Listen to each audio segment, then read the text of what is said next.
Yog Vasishtha 3:11 says, Adya eva marnam vastu kalpant nichyenva tadgyah kalang naapnoti hem pang gatam yatha. Just as gold never gets stained, being embodied in mud, similarly the wise one remains stainless whether he dies today or his body remains for an indefinite period of time. For a wise one, there is no need for a special place or to wait for an auspicious time to give up the body. Yog Vasishtha 3:12 says, Tanu tajatu vakasyam swapasasya grihe athva jnana samprapti samay mukto aso vigatasaya. Whether the wise man gives up his body, be it the holy place of Varanasi or the home of an outcast, he becomes free of his subtle body at the very moment of his attainment of knowledge. Panchadasi 2:106 says, Nirog upavistova rugnova biluthanbhuvi murchitova tajatves pranan bhranti na sarvatha.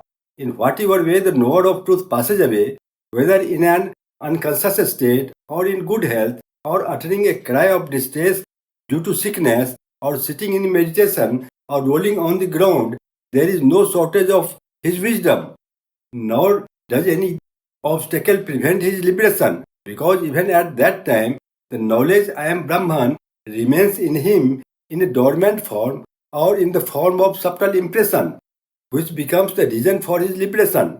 As per scriptures, people involved in upasana or rituals need to wait for the auspicious time, place, and the like circumstances to give up the body for liberation. The worshippers gain the fruits that are not visible, but knowledge provides visible result. Liberation, moksha.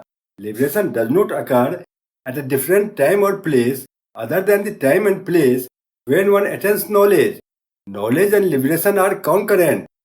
Sesavachan says, Tirthe swapachigrihe nast asmartir api paritajjan deham jnana samkala mukta kevalyam yati hatsoka.